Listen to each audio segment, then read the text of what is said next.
Halo para pecinta suyanto.id, ketemu lagi di channel untuk berbagi pengetahuan dan belajar sepanjang hayat.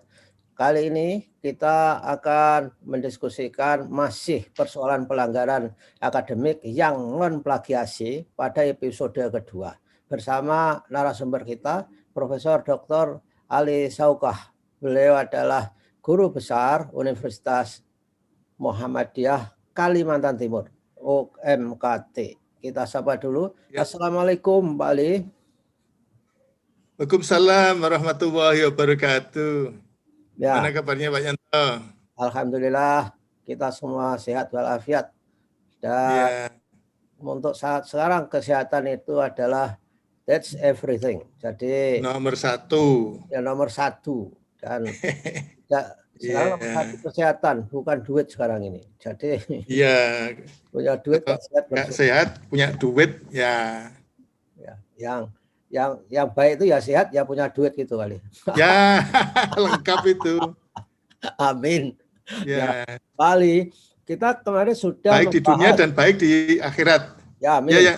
Ya, kita kemarin sudah membahas mengenai kasus nyata, model-model bentuk-bentuk pelanggaran akademik dalam bidang publikasi yang non plagiasi. Kita lanjutkan Pak Ali. Mari saat sekarang. Ya, oke. Kalau saya beri share, silahkan.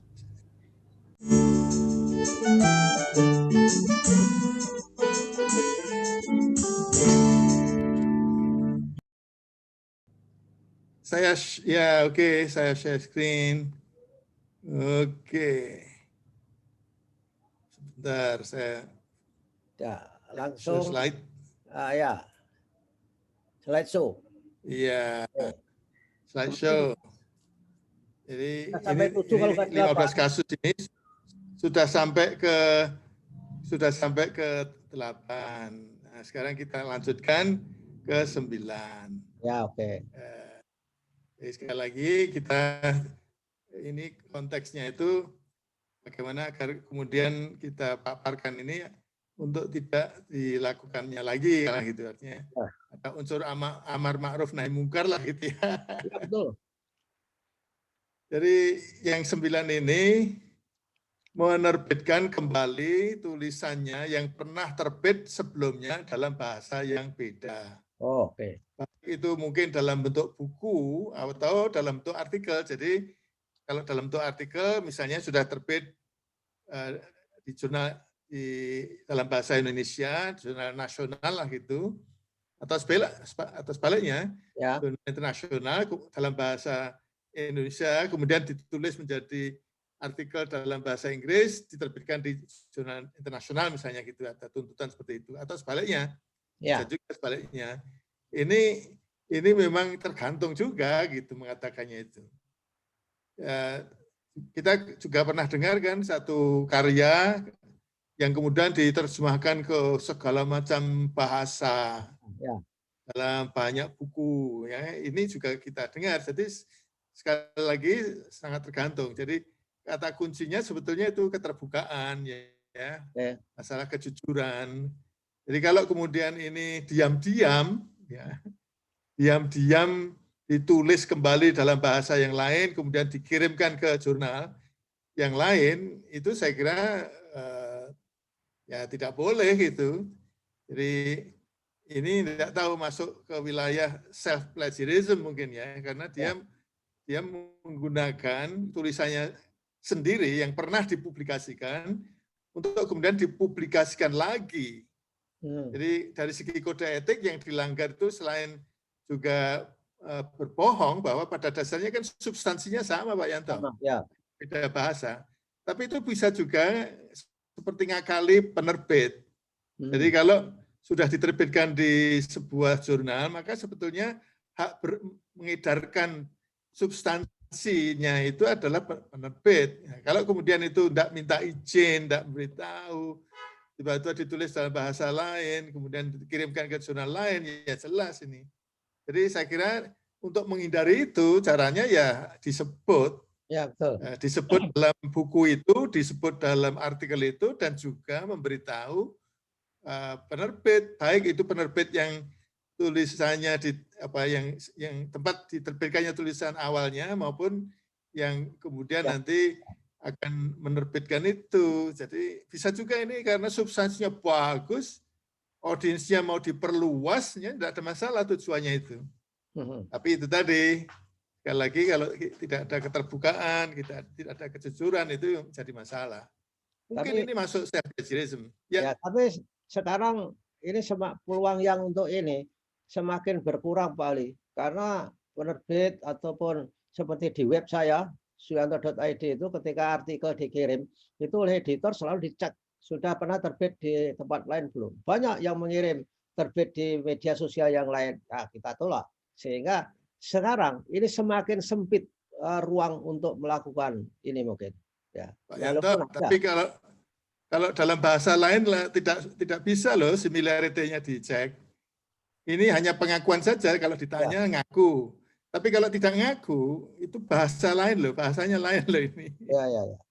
Jadi kalau bahasanya lain ya similarity indeksnya nggak akan ada, nggak ketemu. Oh iya betul. Ya, jadi kalau kemudian itu mengaku jujur lah terbuka gitu, tapi kalau kemudian ini oleh editornya sendiri, oleh pengelola jurnalnya sendiri, oleh penerbit bukunya sendiri, editor itu kemudian nyari apakah sudah terbit di tempat lain, itu tidak mudah.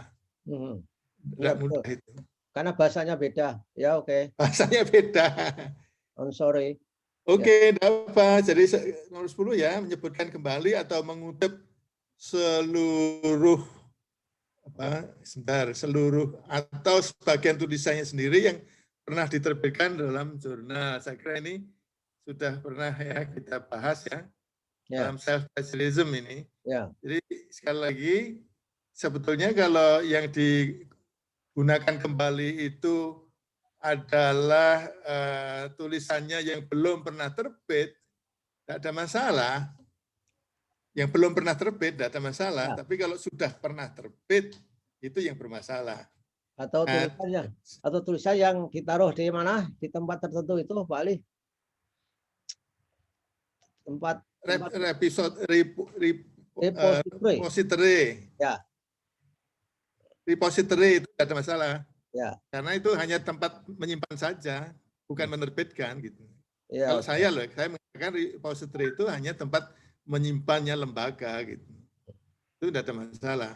Jadi sebenarnya ini sederhana aja. Jadi begitu dia menggunakan kembali, kemudian dia sebut, kalau kemudian itu dalam bentuk kutipan-kutipan, ide segala macam, itu ya seperti mengutip punya orang lain, nama sendiri disebut, tapi itu seolah-olah orang lain. Ya. Jadi tidak ada bedanya sebetulnya dengan kalau sumbernya itu dari orang lain, tetapi sekali lagi kalau orang lain itu kan kalau digunakan walaupun belum diterbitkan tanpa menyebut sumbernya itu dianggap plagiat. Kalau yang punya sendiri yang belum diterbitkan digunakan lagi, itu tidak akan dianggap plagiat seperti yang pernah kita bicarakan mengenai skripsi, tesis, disertasi yang belum dipublikasikan. Itu bisa ditulis kembali menjadi artikel untuk jurnal tanpa harus menyebut sumbernya, tapi unggah-ungguhnya, sopan santunnya ya disebut sumbernya dari mana. Unggah-ungguhnya itu aja itu apa namanya? Merupakan karya disertasi misalkan, ya kan? Ya, gitu aja udah bisa menjadi lebih nyaman lah karena itu kejujuran itu dihargai. Ya. Kita teruskan ya nomor 11. Ya, oke. Ya, ini mungkin baik editor maupun penulis atau siapapun sebetulnya yang sekarang ini sangat populer ya. Setiap kali ada orang mau melihat apakah itu ada unsur plagiasi atau tidak, selalu menyebut itu dicek similarity-nya. Tapi saya ingin sebelum membahas nomor 11 ini, similarity index itu sebetulnya bukan bukti plagiat, Pak Yanto. Ya. Ya, jadi itu hanya bukti adanya kemiripan. Nah, sekarang ini nomor 11 ini setelah dicek pakai satu aplikasi lah gitu, saya nggak nyebut karena beberapa aplikasi ada itu. tingkat kemiripannya 35%, itu ada juga yang kemudian mengatakan, wah ini plagiat. Ya, wah ini plagiat, ada plagiat ini. Ya, ini sebetulnya sekali lagi, itu bukan bukti plagiat. Kemiripan 35%, kemiripan itu bukan plagiat. Jadi bisa terjadi 35% itu nggak ada plagiatnya sama sekali. Misalnya, salah satu contohnya, kalau kemudian kita bicara misalnya masalah kosakata, Pak Yanto, dalam bahasa kosakata itu bisa dibagi dalam 3 kelompok. Kosakata yang sifatnya umum, misalnya makan semua orang makan. Kemudian kosakata yang sifatnya akademik, misalnya meneliti, ya semua akademisi meneliti. Tapi kemudian ada kosakata yang sifatnya teknis, seperti kata interest, ya apa namanya? Interest itu kalau dalam bahasa Inggris itu kalau untuk perbankan ya itu berarti itu bunga. Kalau psikologi itu berarti interest itu minat atau apa ya. Jadi ya ada 3 kategori kosakata tadi, sehingga kalau kemudian 35% ini tersebar dari awal sampai akhir, dan itu kata-kata yang sifatnya umum, itu bukan plagiat. Walaupun 35%. Ya, seperti terus, kata teknis, misalnya teknik sampling, misalnya kan sama saja, selalu menggunakan orang itu. Ya. Betul, ya. Ya, jadi jangan sampai kemudian adanya kemiripan 35% itu seolah ini bukti plagiat. Tapi ada lagi kegiatan yang tak terpuji lagi paling untuk dicek itu ngeceknya itu ada yang kalimatnya, kata-katanya itu digandeng-gandeng sehingga tidak sertifikasi, nggak ada space-nya, gitu loh. Oh ya, tapi itu kan masalah ejaan yang tidak benar ya. Nah, tapi setelah dicek, ada bukti ceknya, kan yang dibutuhkan bukti ceknya itu, print out-nya, lalu dipisah lagi. Oke, itu namanya kejahatan lain itu, jadi 2 kejahatan tuh. Bohongnya 2 kali tuh. Namanya usaha. Namanya usaha. Tapi janganlah usaha kok seperti itu. Nah, kita teruskan ya. Ini insya Allah nomor 12 itu mirip. Nah, ini sebaliknya gitu. Sebaliknya sebuah naskah ada juga yang kemudian kemiripannya itu hanya 10% dengan naskah-naskah yang sudah diterbitkan sebelumnya. Ini ada sebuah lembaga, saya nggak mau nyebut ya, sebuah lembaga yang mengeluarkan sertifikat bebas plagiat. Sertifikat bebas plagiat hanya karena kemiripan ini enggak benar juga itu. Jadi ya saya ini bukti otentik Pak Yanto. Ya, jadi mungkin malah kurang dari 10%. Tapi kemudian 1 paragraf di bagian simpulan Pak Yanto. Itu kurang dari 10%. Itu plagiat bukan, jelas plagiat itu. Ya, kurang dari 10%. Ya. Jadi kalau kemudian katakan misalnya satu paragraf persis sama, tapi tempatnya bukan di simpulan, mungkin dari segi sanksi mungkin beda. Ya, lebih rendah. Dari segi apa termasuk plagiat atau tidak sama aja. Ya. Pak Yanto, saya pernah cerita ya barangkali ya. Yang mana? Saya menemukan 1 paragraf sama persis, tapi kebetulan bukan di simpulan. Katanya, ini prasetya itu dikatakan itu kan tulisan saya sendiri Pak. Saya tantang itu ya. Oke, kalau tulisan sendiri, Bapak nulis paragraf ceritalah perjalanan itu tadi. Prasetya gitu ya. Kemudian setelah itu 1 jam lagi saya suruh nulis 1 paragraf lagi tentang hal yang sama, tapi nggak perlu nengok itu. Saya udah pernah cerita, nggak berani gitu. Jadi kalau ini dimanapun berada itu tetap plagiat. Kalau misalnya ternyata itu 1 paragraf. Ya, walaupun similarity-nya hanya 10%. hanya 10% atau kurang dari 10%. Ya, karena kalau kemudian tempatnya di simpulan, sanksinya beda dengan kalau tempatnya itu di tempat lain gitu. berat, Masalah kan? sanksi itu perkara lain, sanksi itu ya. Apa Pak Yanto? Ya lebih berat di kesimpulan itu kan, kesimpulan itu misleadingnya luar biasa itu. Ya. Temuan itu. Itu berarti mungkin saja dianalisisnya juga sama. Ya. Itu Pak Yanto. Ya. Jadi ini dua hal ini, nomor 11 dan nomor 12 ini, saya berkali-kali mengatakan bahwa yang kemudian akhirnya mengatakan itu plagiat atau tidak, itu manusia. Ya. Jadi mesin mengecek kemiripan itu hanya alat bantu saja. Ya, betul. Jadi ya tentu sebetulnya bisa dilihat ya kalau kemudian di dalam tersebarnya di mana, ngumpulnya di mana, itu bisa kok dilihat dalam satu naskah itu, kan ditandai itu ya. Ya, jadi manusia yang melihat. Jadi mesin nggak bisa memberi analisis. Ya. Mesin nggak bisa. Gitu. Ya. Ini saya masih merasa ini banyak orang yang keliru menganggap itu bukti plagiat, padahal ini bukti kemiripan gitu. Apalagi tadi yang saya katakan ada lembaga yang mengeluarkan sertifikat bebas plagiat hanya karena similarity-nya. Mestinya sertifikat yang dikeluarkan itu bukti kemiripan, bahwa kemudian itu plagiat atau tidak, itu jangan diklaim di situ gitu. Iya, jadi mesin itu hanya menganalisis secara kuantitatif, secara kualitatif orang. Iya, betul. Betul.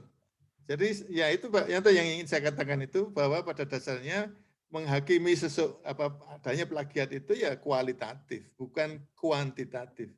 Ini kuantitatifnya itu hanya membantu pada pintu masuk saja. Oke, ya bagus. Itu Pak Yanto. Ya. Berikutnya, ya, sebuah penelitian semula analisis data statistiknya menunjukkan hasil yang tidak signifikan, diubah sedikit datanya sehingga menjadi signifikan. Ini saya kira pernah kita bicarakan, tapi biarlah kita ulas lagi. Falsify. Ya, sebelum itu Pak Yanto, ini kan pemahaman yang keliru ya, yang berkali-kali kita ulang-ulang lagi, karena ini memang tidak mudah untuk kemudian dipahami itu, bahwa yang namanya hasil tidak signifikan itu mungkin justru adalah kebaruan. Ya. Kalau itu satu kebenaran, kan penelitian itu kan mengungkap kebenaran. Ya. Kalau kemudian kebenarannya mengatakan memang tidak ada perbedaan signifikan misalnya, ya itu kebenaran. Jadi malah justru itu yang harus ditonjolkan. Tapi ada yang salah paham, banyak yang salah paham. Dikira itu kalau setiap kali menggunakan statistik itu ya kalau sudah signifikan sudah segala-galanya gitu Pak. Ya, saya kira itu ya, kontribusi salah persepsi itu ada pada pembimbing kalau begitu itu. Mungkin pembimbing menuntut. Mungkin komunitas juga itu, ya. Komunitas. Pembimbing juga mungkin komunitas pembimbing dalam artian tidak sendiri. Ya. Nah, ini yang jelas memang yang namanya mengubah data kan gitu. Mengubah data itu bisa saja tidak bisa dideteksi, orang tidak tahu. Ya. Pembimbing kalau kemudian tidak mencermati data dan kemudian mencermati analisisnya, dia ya tidak tahu bahwa mahasiswanya itu mengubah data. Ya. Saya berkali-kali mengatakan ini lebih serius daripada plagiasi. Kalau plagiasi kan ada alatnya untuk pintu masuk, yaitu similarity. Ini enggak ada alatnya. Alatnya itu cuma ya dicek data mentahnya, bagaimana dianalisis. Ini memang pekerjaan yang berat juga. Jadi kalau hanya mengandalkan percaya saja kepada peneliti, maka ini masalah integritas peneliti. Ya. Ini falsifikasi yang jelas. Ya. Ya Pak Yanto. Hanya Tuhan dan malaikat yang tahu. Iya, dan dirinya sendiri. Karena sengaja ini. Ini karena sengaja. Kalau nggak sengaja mungkin bahkan dirinya sendiri nggak tahu. Yo, nggak mungkin nggak sengaja. Kalau nggak sengaja, Ya, kalau ini jelas sengaja ini. Yang sengaja. nomor 13 itu falsifikasi, wong mengubah data kok gitu. Jelas sengaja itu. Ya. Ya, nomor 14. Nah, ini banyak juga ini terjadi. Iya, saya setuju saya. Ini wallahu alam nggak usah kita banyak bicarakan, tapi jelas ini sesuatu yang memang jangan sampai terjadi lagi lah. Jadi artinya kan kalau saya tulis begini, seorang mahasiswa yang lulus ujian mempertahankan tesis yang tidak dikerjakannya sendiri. Jadi artinya tesis itu dikerjakan orang lain. Ya, ya, ya. Orang lain itu bisa aja bukan penjual ya, bukan beli. Orang lain itu ya mungkin sahabatnya, mungkin Staf khususnya. staf khususnya atau siapalah namanya. Jadi staf khusus untuk bikinkan tesis atau disertasi. Ya. Iya, ya ini apa namanya? Ya, nggak tahu ini saya kalau mau menyebut ini apakah termasuk fabrikasi. Jadi sama aja sebenarnya bahwa itu yang membuatkan adalah pabrik, penjual atau siapapun itu ya dia kan sebenarnya tidak punya data. Ya. Dan bisa juga itu yang membuatkan itu ya sebetulnya mereka-reka aja.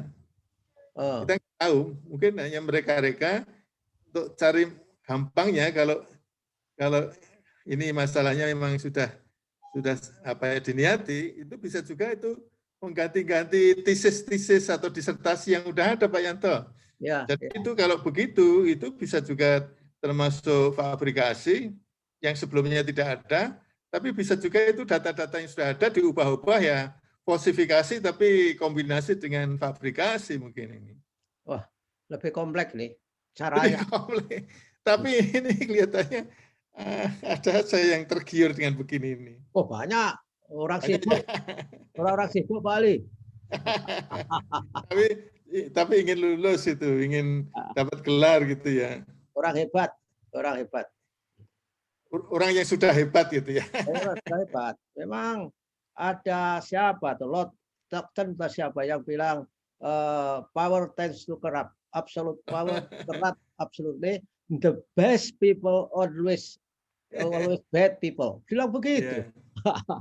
Tapi gini Pak Yanto, ada cerita lain. Saya ini versi saya mengatakan pada mahasiswa itu, kalau kemudian mahasiswa sampai tergiur dengan cara begini dan mahasiswa ya, jadi ya, bukan orang yang sibuk ya, tapi karena kemampuannya, karena mungkin apanya itu, dia itu kemudian dapat ijazah, itu ibarat belanja kan dia harus bayar SPP segala macam, belanja, tapi kemudian pulangnya itu barang belanjaannya tidak dibawa, yang dibawa itu resitnya aja. Ya. Nah, ini saya biasanya pada mahasiswa mengatakan gitu. Itu termasuk dosa tak terampuni karena itu saksi saksi palsu. Itu berat itu. Iya. Ya, tapi bahwa dia bisa mempertahankan tesis yang tidak dikerjakannya sendiri ini juga ada coachingnya juga loh Pak Yanto. Ya jelas. Nah, coachingnya itu mungkin bagian seperti apa namanya kursus mengganti kuliah ya. Ya. Kalau lebih parah lagi, kalau konspirasi dengan penguji lebih parah lagi. Waduh, nggak tahu saya itu apa terjadi. Itu bukan sesuatu yang saya ketahui, tapi ini saya ketahui 14 ini. Ya, saya tahu. Ya, saya ketahui ini. Jadi yang masih perlu diselidiki adalah bagaimana dia bisa mempertahankan tesis itu dengan menjawab pertanyaan-pertanyaan dari para penguji gitu loh. Ini yang perlu diselidiki, ini bagaimana caranya itu. Kalau sudah pinter tapi karena tidak punya waktu, mungkin ya tidak ada masalah. Ya. Kalau pertanyaannya merupakan preset question kan lebih bagus juga buat dia. Aduh, itu ya juga itu. Saya merasa ini pasti ada bimbingan khusus dari buatnya itu. Ada general repetition juga itu. Iya. Ini pabriknya canggih ini. Ya, betul. Jadi berbagai layanan disediakan. Ya. Nah, ini berikutnya itu terakhir mungkin. Terakhir ini ya. Dari segi waktu ya sudah cukup juga terakhir ya, Pak Yanto. Pas. Ya, ini saya kira kita berkali-kali kita sudah mengatakan bahwa dari segi regulasi yang bisa digunakan oleh siapapun untuk memberikan sanksi itu baru yang ada itu Permendiknas nomor 17 tahun 2010. Ya, 2010. Jadi ada yang saya dengar gitu ya, bahwa yang kemudian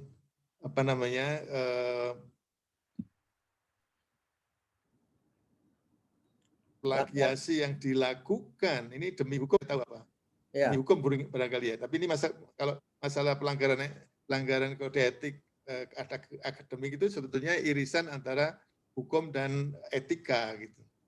Jadi ini saya dengar betul tuh bahwa ada anggapan kalau plagiasinya dilakukan sebelum tahun 2010, sebelum Permendiknas ini diberlakukan, itu dinilai bukan plagiasi.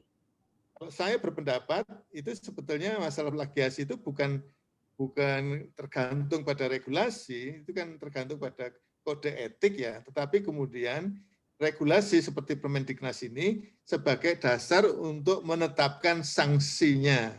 Ya. Bahwa itu ada pelanggaran dan kemudian sanksinya apa.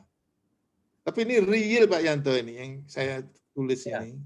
Real yang saya dengar, saya dengar. Jadi pada dasarnya kalau saya pura-pura tahu aja bahwa hukum dengan etika itu sebenarnya lebih tinggi etika itu. Ibaratnya itu kalau kemudian malam-malam kita berkendara di jalan, kemudian ada lampu masih hidup ya, merah, tidak ada polisi, tidak ada kendaraan lain, berhenti atau enggak gitu. Iya, betul. Ya, kalau hukum, kalau dari segi hukum ya dia tengoknya apakah ada polisi enggak, setelah enggak ada polisi maka kemudian dia tancap saja. Karena dia tahu bahwa tidak akan ada bukti atau apa namanya. Tapi kalau dia tidak tengok-tengok, diem saja di situ, itu kepatuhan pada etika. Gitu. Oke. Ya. Jadi sebetulnya tanpa ada hukum pun harusnya kalau tahu bahwa di situ ada pergantian orang lalu lintas jalan tanpa tahu ada hukum, ya patuh. Gitu. Karena itu masalah etika, bagaimana agar berbuat baik pada orang lain, kepantasan ya, masalah kepantasan. Begitu Pak Yanto. Pak Yanto, nomor 15 ini pernah dengar enggak itu Pak Yanto? Wah, dengar nyaring. Oke. Ya, saya ingin konfirmasi aja. Saya kalau dinilai dari moral stages dari Kohlberg, saya kira mereka yang beranggapan itu bukan plagiasi itu berada pada pre-conventional morality. Oh iya. Iya Pak Yanto. Dasarnya adalah punishment dan tidak aja. Tidak pada moral universal. Ini saya. Iya. Ya udahlah, di stop share dulu Pak Ali. Sebelum selesai Pak Yanto, satu komentar aja. Ya, di stop share dulu. Oke, biar ngomongnya. Oke, biar kita lihatnya. Ya, baik. Baik Pak Yanto. Itu tadi yang nomor 15 tadi, saya sangat berharap ada mendengar cerita kita ini dan kemudian memperluas, itu kan namanya aja Permendiknas. Ya. Dan juga banyak pada plagiasi, padahal ada fabrikasi, ada falsifikasi, ada hal lain yang pernah saya tayangkan kasus nomor 1 misalnya penulis yang tidak punya hak sebetulnya, jadi hak kepengarangannya tidak sah, itu bukan plagiat, bukan fabrikasi, bukan falsifikasi. Ya ini harus ada wadah yang kemudian mungkin tidak hanya sekedar bagaimana nanti kalau ada pelanggaran itu diberi sanksi, tapi itu kan pendidikan, jadi mendidik melalui regulasi itu saya kira juga penting sekali. Ya, sangat. Itu mudah-mudahan permennya diubah dan diperluas cakupannya. Itu saya kira yang penting itu. Kalau ya mengubah permen itu kan juga memang gampang-gampang susah Pak Ali. Iya. Semua aturan itu kan ada tujuan-tujuan yang harus dicanangkan untuk siapa, kemudian ini mementingkan siapa dan sebagainya. Ya oke lah.